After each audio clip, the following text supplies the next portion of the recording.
అమరావతి ఇది క్యాపిటల్ కదండి. ఆంధ్రప్రదేశ్కి క్యాపిటల్ అమరావతి. అది టైం పడుతుంది. ఇప్పుడు 5 years బ్యాక్ ఏమైంది, జగన్ పాలనలో అది బ్యాక్ వెళ్ళిపోయింది. స్టార్టింగ్ చేశారు కదా.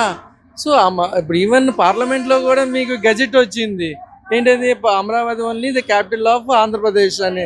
ఇంకా ఈవెన్ ఏమైంది, దాంట్లో బాగా డెవలప్మెంట్ జరుగుతున్నాయి కదా. కొన్ని కంపెనీస్ కూడా సిఆర్డిఏ సంథింగ్ అది అదేంటి కాంప్లెక్స్ కూడా కట్టారు కదా. మళ్ళీ ఎమ్మెల్యేస్ కాంప్లెక్స్ కట్టారు, మళ్ళీ ఆఫీసర్స్ ఐపీఎస్ ఐఏఎస్ ఆఫీసర్స్ కట్టారు. ఇంకేంటి ఇంకా అమరావతి అంటే ఏదైనా సరే స్టార్ట్ చేయాలంటే ముందు బిగినింగ్ ఉండాలి. అది ఎంత టైం పట్టింది, మనం ఎతకడానికి ఎంత టైం పడుతుంది చెప్పండి. 25 years టు ఎర్న్. అలాగే ఏ క్యాపిటల్కైనా 20 years మినిమం 20 years ఉంటుంది ఇన్ఫ్రాస్ట్రక్చర్ అంతా రావడానికి. దాని గురించి ఏమి అదేంటి అపోజిషన్ పార్టీ వాళ్ళు ఏం లొల్లి చేయాల్సిన అవసరం లేదు ఇక్కడ. కాదు ఇక్కడ చేస్తున్నారు. ఎందుకంటే to run the government safely opposition can raise the questions properly. But అవన్నీ క్వశ్చన్స్ నాన్ సెన్స్ క్వశ్చన్స్ కదా అపోజిషన్ పార్టీ చేసేది. వీళ్ళని జాగ్రత్తగా చేయనివ్వాలి. ఇప్పుడు ఒక ఫ్యామిలీలో ఉంది, హెడ్ ఆఫ్ ద ఫ్యామిలీ సరిగ్గా చేయకపోతే వైఫ్ చూస్తుంది, వైఫ్ చూడకపోతే హస్బెండ్ చూస్తాడు. ఏదో చూస్తున్నారు కదా. ఇంకెందుకంటే ఇప్పుడు అవసరమే లక్షల కోట్లు కాదండి. To build a proper capital అంటే యునానిమస్ క్యాపిటల్ అని మనకు ఒకటి ఉంటుంది. అంటే ఇప్పుడు దుబాయ్ కంట్రీస్ ఎందుకు అంత పెద్ద బిల్డింగ్స్ ఎందుకు కడుతున్నారు అంటే ప్రెస్టేజ్ అండ్ డెవలప్మెంట్. ఇప్పుడు మనం డెవలప్మెంట్ అంటే మన ఇంట్లో ఏం తిన్నామని కాదు, రోడ్స్ బాగున్నాయా, సరౌండింగ్స్ బాగున్నాయా, ట్రాన్స్పోర్ట్ ఫెసిలిటీస్ బాగున్నాయా, కమ్యూనికేషన్స్ బాగున్నాయా, అవి చూస్తాం మనం. డెవలప్మెంట్ ఎవరన్నా మనం ఇక్కడ ఇన్వెస్ట్మెంట్ చేయాలంటే ఏం చూస్తారు, అవి చూస్తారు. అంతేగాని వేరేం చూడరు కదా. హైదరాబాద్ ఎప్పటి నుంచి డెవలప్ అయింది, నిజాం గవర్నమెంట్ నుంచి స్టార్ట్ చేస్తే ప్రజెంట్ అంటే ప్రతి ఒక్కళ్ళు స్టెప్ బై స్టెప్ వేసుకుంటూ వెళ్ళాల్సిందే. కానీ ఎట్ ఏ టైం అనేది ఏది జరగదండి. ఏ క్యాపిటల్ అయినా ఇప్పుడు హైదరాబాద్ ఏంటంటే అదేంటంటే మల్టీ క్యాపిటల్ అనమాట. అన్ని స్టేట్స్ వాళ్ళు అక్కడ వస్తారు. అందుకని అక్కడ రెవెన్యూ జనరేట్ అవుతుంది. ఇది రెవెన్యూ జనరేట్ అవ్వాలంటే అంతవరకు మనం వెయిట్ చేయాల్సిందే. చంద్రబాబు ప్రభుత్వం బాగుంది అంటున్నారు, బానే ఉంది. అయితే ఆయన తర్వాత అంత ఎఫిషియెంట్ గా చేయగలిగింది ఎవరు, లోకేష్ పవన్ కళ్యాణ్? అంత బల్లగుద్ది చెప్తున్నారు ఎందుకంటే నిజాయితీ పరుడు కావాలి మనకి. ఈవెన్ చంద్రబాబు నాయుడు కాదు, లోకేష్ కాదు. అసలు నిజాయితీ పరుడు అంటే మనం పర్సంటేజ్ ఏం చెప్పలేం. కానీ అందరికంటే పవన్ కళ్యాణ్ నిజాయితీ పరుడు. దర్శా చేస్తా. ఇప్పుడు మీకేం కావాలి, మీకేం కావాలి చెప్పండి. ఏదన్నా అవినీతి జరిగేది కావాలా, లేకపోతే నిజాయితీగా ఉండి చేసేది కావాలా? ఇవన్నీ స్కీమ్స్ పెట్టకూడదు. ఏవి ఫ్రీ బస్సులు, ఫ్రీ అని ఎడ్యుకేషన్ అండ్ హెల్త్ ఇవ్వాలి. అది చూస్తే చాలు. అంటే తీసుకొచ్చి ఒకటి పెట్టాడు, మావిగన్ని సపోర్ట్ చేసే వాళ్ళే నాకు ఓటేయండి అని. అంటే ఆయన పొలిటికల్ సూసైడ్ అంటే పిచ్చోళ్ళు వేస్తారు. అంటే ఆయన కూడా పిచ్చోడే కదా, వాళ్ళే వేస్తారు. మాజీ సీఎం పిచ్చోడని మాత్రం ఎలా వేయగలుగుతున్నారు అంటే వితౌట్ థింకింగ్ ఉండాలి కదా. ఫస్ట్ ఏమన్నారు ఆయన, విశాఖపట్నం, కర్నూలు, ఏంటి ఇది విజయవాడ అని అన్నారు కదా.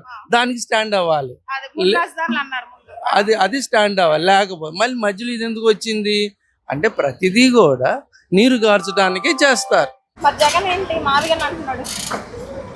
ఏం చేద్దాం. ఇప్పుడు అమరావతి అయితేనే బాగుంటుంది. ఎప్పటి నుంచి అమరావతి అనుకుంటున్నాం కదా, ఫస్ట్ నుంచి కూడా. లక్షల కోట్లు ఖర్చు చేస్తున్నారంటే మరి దానికి మరి డెవలప్ అవ్వాలనే కదండి చేద్దాం అన్నారు.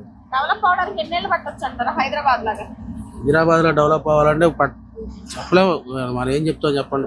ప్రభుత్వ రాజకీయ నాయకులు బట్టి ఉంటుంది. జగన్ ఫస్ట్ లో 3 రాజధానులు అన్నారు, తర్వాత అమరావతి సపోర్ట్ చేస్తున్నాను అన్నాడు, ఇప్పుడు మళ్ళీ మావిగన్ అంటున్నాడు. అసలు ఏంటి మనం ఏం చెప్తాం అండి, వాళ్ళ రాజకీయ నాయకులు తల ఒక మాట చెప్తారు. మనం దానికి మనం ఏం చేయగలుగుతాం, వాళ్ళది కదా పరిపాలన. ఆల్రెడీ జనాల దగ్గర 33,000 కోట్ల ఎకరాలు తీసుకున్నారు. 33 కోట్ల ఎకరాలు, నెక్స్ట్ 16,600 కోట్ల ఎకరాలు తీసుకున్నారు. ఆల్రెడీ గవర్నమెంట్ దగ్గర 17,000 ఎకరాలు. ఇవన్నీ తీసుకుని రాజధానిగా కట్టడం వల్ల ప్రజలకు ఏమొచ్చింది? అందరికి ఏమొచ్చింది అంటే ఇప్పుడు డెవలప్ అవ్వాలనే కదండి. ఇప్పుడు మన హైదరాబాద్ లాగా డెవలప్ అవ్వాలనే కదా చేసేది ఆయన కూడా. అయితే ఈ విషయంలో జగన్ ఏమంటున్నారంటే మొత్తం ఇండియాలోనే పెద్దదైన బిఎన్ బస్ స్టాండ్ విజయవాడలో ఉంది. మన ఈ ఆసియాలోనే ద బెస్ట్ మిర్చి యార్డ్ మసాలాలు మనది గుంటూరులో ఉంది. అది ఉంది. మచిలీపట్నం పోర్ట్ యార్డ్ ఉంది. ఇన్ని మన దగ్గరే ఉంచుకుని ఎక్కడికో వెళ్ళి కొత్త ప్రపంచాన్ని ఎందుకు సృష్టించాలి? ఇది బాగు చేసుకుని సరిపోవా? కరెక్టే కదా. ఇప్పుడు అమరావతి డెవలప్ చేస్తే ఇవన్నీ చుట్టుపక్కల ఇవన్నీ డెవలప్ అవుతాయి. కానీ అమరావతి ఎన్ని కిలోమీటర్లు ఉందండి విజయవాడకి? దగ్గరే కదా, దూరమే ఉంది. ఆల్రెడీ ఉన్న వనరులను వాడుకోకుండా కొత్త వనరులకి పోయాలి అంటే కరెక్ట్ కాదు కదా. అంటే ఇప్పుడు ఇక్కడ కడితే ఇప్పుడు ఈ చాలా వరకు తీసేయాల్సి వస్తుంది కదా. అవి ఏంటంటే పొలాలు కాబట్టి రైతులు ఇచ్చారు కాబట్టి కడదామని ఆయన నిర్ణయించుకున్నాడు. మరి మావిగన్ ఓకే సపోర్ట్ చేసే వాళ్ళే నాకు ఓటేయండి అన్నాడు జగన్. అంటే ఆయన పొలిటికల్ సూసైడ్ ఆయన చేసుకున్నాడా? ఏమో దానికి మళ్ళీ చేయలేమండి. ఒపీనియన్ ఏంటి రాజధాని మీద? బానే ఉంది కదా, బానే ఉంది, బానే డెవలప్ జరుగుతుంది కదా. డెవలప్మెంట్ జరుగుతుంది కానీ అన్ని లక్షల కోట్లు ఖర్చు పెట్టడం పెట్టనేయండి, ఏమైంది? ఒక ఫెంటాస్టిక్ రాజధాని, ఫెంటాస్టిక్ ఒక నగరం కావాలంటే కావాల్సిందే కదా. ఇప్పుడు హైదరాబాద్ లాంటి కొత్త నగరం కట్టించుకుంటున్నారు. అటువంటి వాళ్ళు మనకు ఏమి లేని వాళ్ళు మనం కట్టించుకుంటే ఇబ్బంది ఏముంది? మన అందరికీ అక్కడే ఉద్యోగాలు వస్తాయి. ఉండాలి కదా డెవలప్. బొంబాయి లాంటి వాళ్ళు నవీ ముంబై కట్టించుకున్నారు. హైదరాబాద్ లాంటి వాళ్ళు ఇప్పుడు మళ్ళీ కొత్త నగరం గాంధీనగరం ఏదో కడుతున్నారు కదా. మన ఆంధ్రప్రదేశ్కి ఇంతవరకు ఏం లేదు. అది అభివృద్ధి చెందుతుంది. దానికోసం మనం విమర్శలు చేయడం సబబు కాదు. అది పెట్టాలండి, పెట్టకుండా ఎట్లా? అది ప్రజాధనం ఎందుకు అవుతుంది? వరల్డ్ బ్యాంక్ అప్పిస్తుంది. ఓకే, అప్పించిన తర్వాత మిగిలిన భూమి అమ్ముకుంటారు అనుకోండి, దానికంటే ఎక్కువ వస్తాయి డబ్బులు. బిల్డింగ్ కాదండి, ఇప్పుడు అన్ని ఇస్తారు, లేఅవుట్లు ఇస్తున్నారు, అన్ని ఇస్తున్నారు కదా. మధ్యలో 5 సంవత్సరాలు ఆగిపోయింది కదా. 5 సంవత్సరాలు ఆగిపోతే బ్రహ్మాండంగా ఉండేది ఇప్పుడు కల్లా. ఇప్పుడు మన పిల్లలు చూస్తారు దాన్ని. అది మంచిదే, ఇబ్బంది ఏమి ఉండదు. ఏముంది? ఎవరిస్తారు? 100 ఎకరాలు కావాలన్నా రోడ్డు పక్కన ఎవరెవరు భూములు, అది బాగానే ఉంటారు చెప్పడానికి. Full support. చంద్రబాబు గారి తర్వాత అంత ఎఫిషియెంట్ గా ఎవరు పరిపాలన సాగిస్తారని నమ్మకం ఉంది? ఎవరైనా చేస్తారు. లోకేష్ గారు చేస్తారు, పవన్ కళ్యాణ్ గారు అయినా చేస్తారు, ఎవరైనా చేస్తారు. అట్లా కాదండి, అనుభవం ప్రకారం పవన్ కళ్యాణ్ గారు, తర్వాత లోకేష్ గారు, పవన్ కళ్యాణ్ గారు.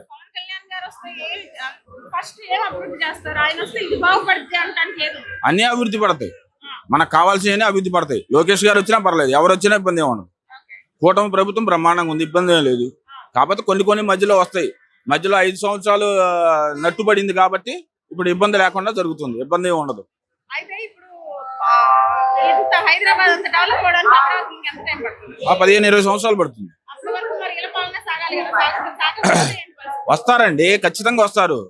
ఈ 5 సంవత్సరాల్లోనే మళ్ళీ వాళ్ళకే వస్తారు, మళ్ళీ తర్వాత వాళ్ళకే వస్తారు. అందరూ అలానే ఉండరు కదా, వచ్చినాయని ఆపేదాన్ని ఉండరు కదా.